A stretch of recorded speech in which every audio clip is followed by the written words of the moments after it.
Olá, meus amigos, olá, minhas amigas do Legislação Integrada. Aqui quem fala é o professor Bruno Valente e nossa conversa de hoje é sobre o informativo de número 1074 do STF. Antes de começar, fica aquele convite de sempre para você que vem sempre aqui, mas ainda não está inscrito no nosso canal, seja no Spotify, Deezer, Apple Podcasts, Google Podcasts ou no YouTube. Não deixa de ativar o sininho para ficar sabendo de todas as novidades, nem de curtir, compartilhar, comentar e enviar para aquele amigo que também pode se interessar por esse conteúdo. Não deixa de nos seguir no Instagram, @legislação_integrada. E o convite mais importante de todos, corre para aproveitar a Black Friday do Clube da Lei. Acesse legislaçãointegrada.com.br. Lá você vai ter a oportunidade de acessar uma oferta super especial que só vale até o fim do mês de novembro, onde você adquire o plano anual por apenas R$ 237. Gente, é só R$ 20 a mais do que o plano semestral, ou seja, um ano inteiro de acesso a todos os nossos planos de leitura, materiais atualizados semanalmente e tudo aquilo que você precisa para um estudo organizado e atualizado de lei seca e jurisprudência. Então, vem fazer parte do nosso clube que eu te aguardo. Sem mais delongas, vamos para o primeiro julgado do dia. O primeiro julgado do dia foi inserido na Constituição Federal e o destaque ficou da seguinte forma: a exigência de diploma de nível superior, promovida por legislação estadual para o cargo de perito técnico de polícia, que anteriormente tinha nível médio como requisito de escolaridade, não viola o princípio do concurso público, nem as normas constitucionais sobre competência legislativa. Então vamos lá. A Lei 11.370 de 2009, do Estado da Bahia, passou a prever a necessidade de curso superior para todas as carreiras da Polícia Civil, inclusive para a carreira referente ao cargo de perito técnico de polícia. E aí, a lei pode alterar essa questão da escolaridade. O primeiro concurso, o concurso do ano de 2002, por exemplo, pode exigir nível médio e sai um concurso novo no ano de 2010, alguns anos depois, e exige nível superior. Isso é possível? É perfeitamente possível. A lei pode sim alterar os requisitos para ingresso no cargo. E isso não traz nenhum tipo de violação ao princípio do concurso público, porque aqui se trata de uma mera reestruturação da administração. Porque qual era a argumentação aqui? Era de que, ao trazer esse requisito diferente, se estava, na verdade, alterando o cargo público, trazendo uma espécie de progressão funcional por derivação ou algo do tipo, algo que de fato seria vedado, né? Você não pode modificar uma determinada carreira de um cargo público para outro. Então, por exemplo, o indivíduo ele é técnico de determinado tribunal. Ele não pode ascender funcionalmente para o cargo de analista, ele tem que ascender dentro do cargo dele. Esse tipo de transição de um cargo para outro é vedado. Mas aqui não foi nada disso. O que aconteceu aqui foi simplesmente uma reestruturação. Passou-se a exigir daqueles que estavam entrando daqui para frente nível superior. E quanto a isso, não há nenhum problema. Outra questão aqui também foi a nomenclatura, perito técnico de polícia. E se entendeu também que não existia nenhum problema nessa nomenclatura, então a lei foi declarada constitucional. Próximo julgado do dia inserido na Constituição Federal, destaque da seguinte forma: viola o artigo 40, caput, parágrafo 13 da Constituição Federal, a instituição, por meio de lei estadual, de um regime previdenciário específico para agentes públicos não titulares de cargos efetivos.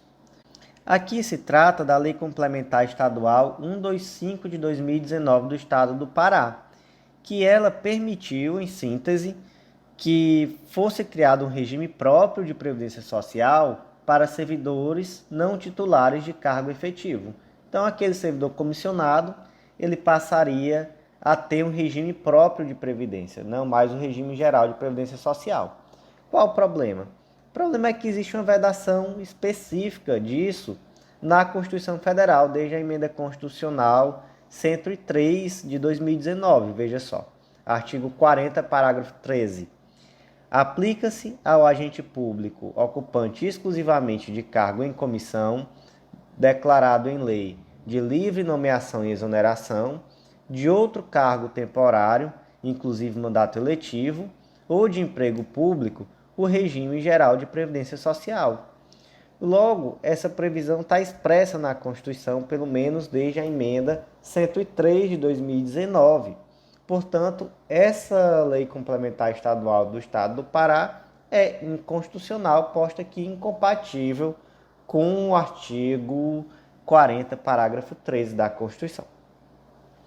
Próximo julgado do dia, inserido também na Constituição Federal, destaque da seguinte forma: é inconstitucional norma de Constituição Estadual, oriunda de iniciativa parlamentar, que disponha sobre a nomeação pelo governador do Estado de ocupante do cargo de diretor-geral da Polícia Civil a partir de lista tríplice elaborada pelo Conselho Superior. Em resumo, essa lei do Estado de Rondônia trouxe requisitos para a nomeação do cargo de diretor-geral da Polícia Civil e, dentre esses requisitos, trouxe a necessidade de elaboração de uma lista tríplice pelo Conselho Superior de Polícia e a necessidade de obediência dessa lista tríplice pelo governador, que deveria escolher um desses três apontados pela lista. Até aí ok, né? Parece legal, mas o problema é que essa lei precisaria ter tido a iniciativa do governador do estado. Por simetria, veja só aqui o que diz o artigo 61, parágrafo 1º, inciso 2. Aí eu vou ler especificamente as alíneas C e E. São de iniciativa privativa do Presidente da República as leis que disponham sobre servidores públicos da União e territórios, seu regime jurídico, provimento de cargos, veja só, provimento de cargos, estabilidade e aposentadoria. Criação e extinção de ministérios e órgãos da administração pública, observado o disposto no artigo 84, inciso 6º. Então, por simetria, necessariamente deveria ter tido uma iniciativa do governador do estado.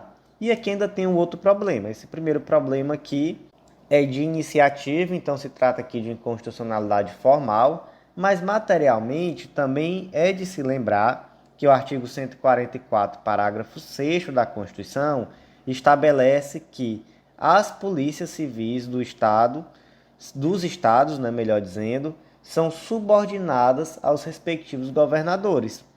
Logo, a atribuição desse tipo de autonomia ao Conselho Superior acaba se mostrando inconstitucional, porque restringe o poder de escolha do chefe do executivo. E existe aqui uma relação de subordinação. Então, materialmente, também existe uma inconstitucionalidade. Próximo julgado do dia, inserido também na Constituição Federal, destaque da seguinte forma: a resolução número 23714 de 2022 do TSE, que dispõe sobre o enfrentamento à desinformação atentatória à integridade do processo eleitoral, não exorbita o âmbito de sua competência normativa e tampouco impõe censura ou restrição a meio de comunicação ou linha editorial da mídia impressa ou eletrônica. O que dizia essa resolução número 23714 de 2022? Ela trazia mecanismos para conter a desinformação ali nesse período eleitoral de 2022, que, enfim, era um grande problema posto, né? A disseminação de notícias falsas, de informações inverídicas. E diante daquele contexto, o TSE precisou de mecanismos para evitar que essas notícias tomassem dimensões maiores. Então, era necessário que houvesse um controle mais rápido para a retirada de informações falsas, já que o efeito prático disso, naturalmente, seria um efeito eleitoral. E se tentou conter esse efeito eleitoral das notícias falsas. E o que essa resolução trazia? Era algo até bem simples. Ela dizia, olha, a partir do momento que o TSE determinar a retirada de um conteúdo, caso venha qualquer notícia semelhante a esse, é possível a extensão dessa decisão também a esses outros veículos de mídia. E aí, nesse momento em que essa decisão for estendida, é possível aplicar inclusive uma multa que vai de 100 mil a 150 mil por hora de descumprimento. Então, Veja só, a mídia A publicou uma determinada notícia inverídica. Fake news mesmo, assim, total. O TSE foi lá e mandou tirar. A empresa B, a revista B, foi lá e publicou. Não vai ser necessário um novo processo até a determinação da retirada também desse conteúdo. Vai ser possível estender essa decisão para mandar tirar também. Além disso, houve uma proibição de qualquer tipo de publicidade paga entre 48 horas anteriores e 24 horas posteriores à eleição. Então, também uma forma de evitar que esse tipo de publicidade, por exemplo, faltando muito pouco tempo ali para as eleições, se pudesse patrocinar notícias inverídicas contra um determinado candidato ou outro. E aí essa resolução foi considerada constitucional? Foi considerada constitucional. E já tinha tido um indeferimento de uma medida cautelar. E aí tão somente se confirmou esse indeferimento da cautelar. Então a resolução foi considerada perfeitamente constitucional. E olha só, não foi só constitucional não, foi também uma medida necessária ao bom andamento das eleições, porque enfim, a gente sabe o quanto notícia falsa, o quanto desinformação é algo devastador, principalmente nesse tempo que vivemos. Próximo julgado do dia, inserido também na Constituição Federal, destaque da seguinte forma: é inconstitucional preceito de lei estadual que institui contribuição compulsória de bombeiros e policiais militares estaduais para compor fundo de assistência com o objetivo de custear serviços de saúde a ele prestados. Contudo, o legislador estadual pode estabelecer contribuição facultativa com o aludido fim. Vamos lá. A Lei número 2578 de 2012 do Tocantins trouxe uma contribuição de 0,5% do subsídio dos policiais militares ativos e inativos para a composição de um fundo. Qual era o objetivo desse fundo? Qual era o objetivo desse fundo? Era custear a assistência a esses policiais. E aí, essa contribuição, ela é constitucional? E a resposta é não, ela não é constitucional. Qual é a natureza jurídica desse desconto? Isso aqui é um tributo, né? É um tributo. De que espécie? Isso aqui, esse 0,5%, é uma contribuição social de intervenção no domínio econômico e de interesse de categorias profissionais. Está lá no artigo 149.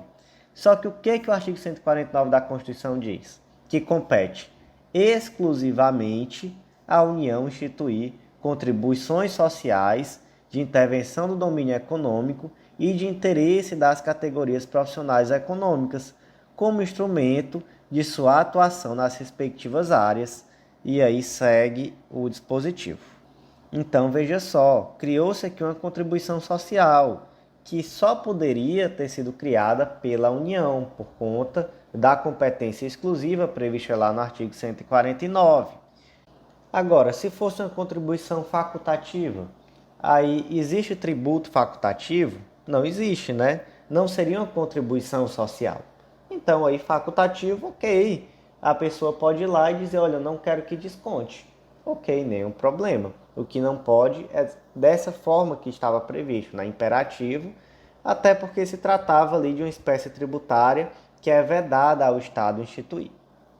Próximo julgado do dia, inserido na Constituição Federal também, destaque da seguinte forma: é formalmente inconstitucional lei federal que determina a todos os entes federados, mantenedores de regimes próprios de previdência social, a realização de reajustes na mesma data em índice em que se der o reacerto dos benefícios do regime geral, excetuados os beneficiados pela garantia da paridade. O que a Lei 11.784 de 2008 disse? Essa lei federal, ela disse que todos os entes mantenedores de regime próprio de previdência vão ter que realizar reajustes na mesma data em índice que se der o reajuste do benefício geral de previdência. E aí, naturalmente, ele exclui aqueles servidores aposentados que são beneficiados pela paridade. Porque aí, se tem paridade, o reajuste vai ser de acordo com com os reajustes que quem está na ativa recebe. Então, quem tem paridade, sempre que o servidor ativo recebe reajuste, o aposentado com paridade também recebe. Só que qual é o problema aqui?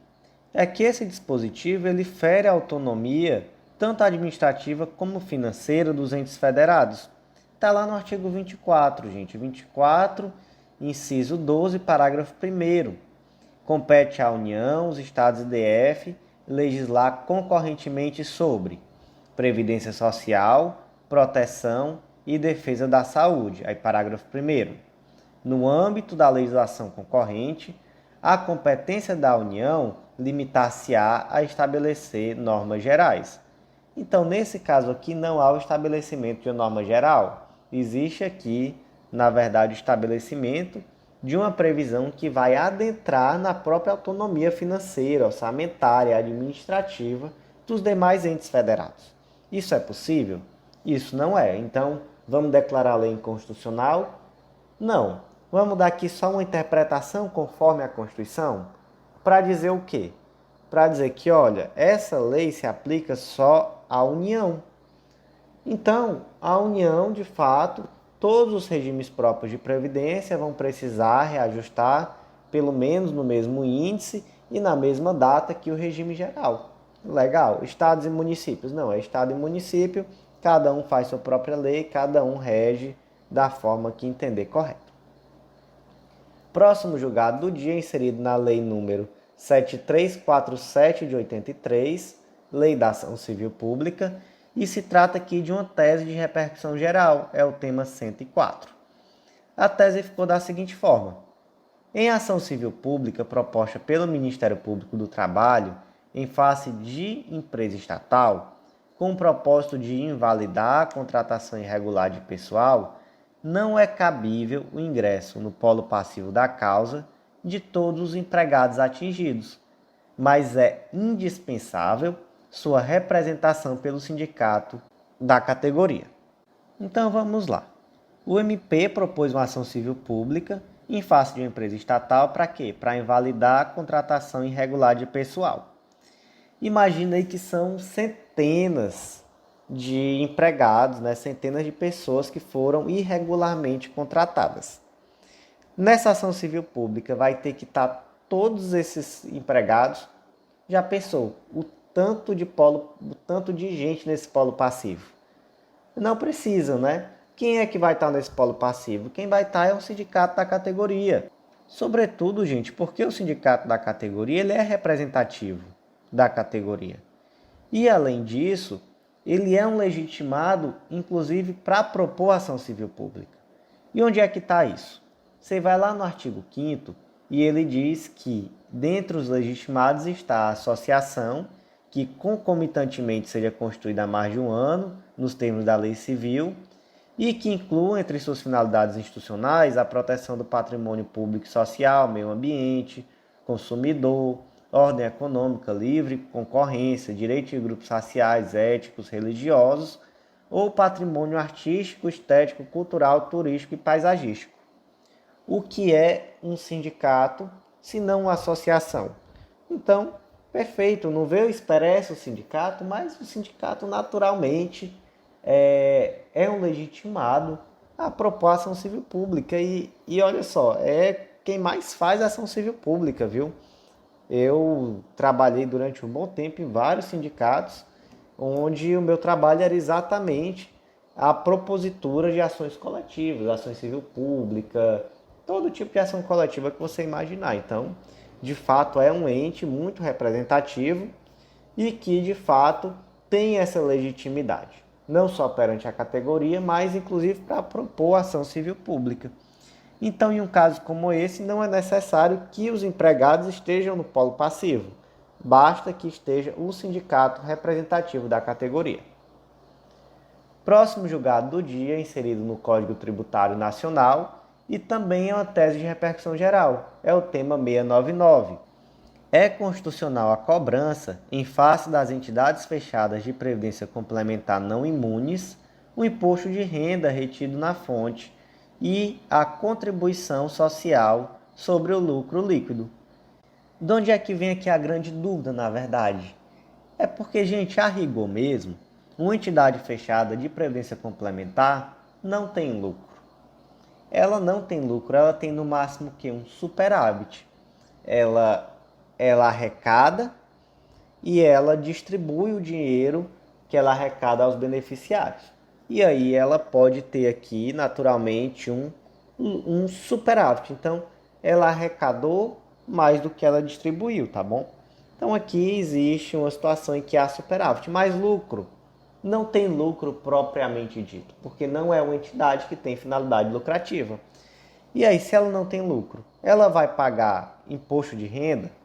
Ou então ela vai pagar contribuição social sobre lucro líquido? E a resposta é sim. E o STF disse, olha, apesar de fato, tecnicamente se falar em superávit, não em lucro, mesmo assim é necessário o pagamento do imposto de renda e a contribuição social sobre o lucro líquido. E essa diferença técnica de nomenclatura não vai fazer diferença, vai incidir o imposto do mesmo jeito. Próximo julgado do dia inserido na Constituição Federal, destaque da seguinte forma: é vedado aos estados e ao DF instituir o imposto sobre transmissão causa-mortes e doação, ITCMD, nas hipóteses dispostas no artigo 155, parágrafo 1º, inciso 3 da Constituição, sem a edição de lei complementar federal exigida pelo referido dispositivo constitucional. Qual é essa previsão? Artigo 155. Compete aos estados e ao DF instituir impostos sobre, inciso 1, transmissão, causa-mortes e doação de quaisquer bens ou direitos. Mas aí o que diz o parágrafo 1º? O imposto previsto no inciso 1 a inciso 3 terá a competência para sua instituição regulada por lei complementar se o doador tiver domicílio ou residência no exterior ou se o de cujos possuía bens, era residente ou domiciliado ou teve seu inventário processado no exterior. Então veja só, existem aqui duas situações em que, para que o Estado possa prever a incidência do imposto de transmissão causa-morte e doação, vai ser necessário primeiro uma lei complementar federal que vai trazer disposições sobre o tema. Quais são essas hipóteses? Quando o doador tiver domicílio ou residência no exterior, ou se o de cujos possuía bens, era residente ou domiciliado, ou teve seu inventário processado no exterior. Nesses casos aqui, vai ter que vir primeiro essa lei complementar federal para determinar qual é a normatização geral sobre o tema. Aí você pergunta, e se o Estado passar à frente e fizer ele mesmo uma lei sobre o tema? Essa lei é constitucional? E aí tem uma tese de repercussão geral, é o tema 825, que diz que não. Ela diz, é vedado aos estados e ao DF instituir o ITCMD nas hipóteses referidas no artigo 155, parágrafo 1º, inciso 3 da Constituição Federal, sem a intervenção da lei complementar exigida no referido dispositivo constitucional. E aí é bom que se diga também o quê? Que o STF ele reconheceu a omissão do legislador e ele deu um prazo para que essa lei federal, essa lei complementar federal seja editada. E até por isso, nesse caso aqui, dessa lei estadual, que era do estado de Alagoas, houve uma modulação de efeitos. Então, essa decisão ela só tem eficácia a partir do acórdão, da publicação do acórdão, melhor dizendo, que foi lá em 20 de 4 de 2021. No caso aqui, o acórdão a que ele se refere, no RE 851-108, é exatamente aquela tese que a gente leu. É a tese de repercussão geral, tema 825. A publicação ocorreu em 20 de 4 de 2021. E a modulação também ressalva eventuais questões judiciais, ações judiciais que estejam pendentes de conclusão e até mesmo, inclusive, e aqui uma das questões de maior importância, a necessidade de averiguação se houve bitributação. Então, com todas essas ressalvas, mas a lei foi julgada inconstitucional.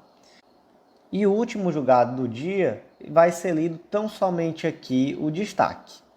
O Decreto Presidencial 10.540 de 2020, que estabelece prazo para que os entes federados promovam a adequação necessária para a integração ao sistema de publicidade de dados, estabelecida na Lei Complementar 156 de 2016, com padrão mínimo de transparência e qualidade, não ofende os princípios da legalidade, da separação dos poderes, da reserva de lei complementar, da publicidade, da eficiência e da impessoalidade. Então, meus amigos, por hoje foi isso. Eu agradeço muito a você que ouviu até o final. Não deixe de curtir, compartilhar, comentar, enviar para aquele amigo. E não deixa também de acessar nosso site, legislaçãointegrada.com.br, e de vir fazer parte do nosso clube de membros, o Clube da Lei. Aproveita a oferta de Black Friday que está acabando e é uma oportunidade super especial para você vir finalmente fazer parte do nosso clube. Meus amigos, eu aguardo vocês no nosso próximo podcast. Até lá!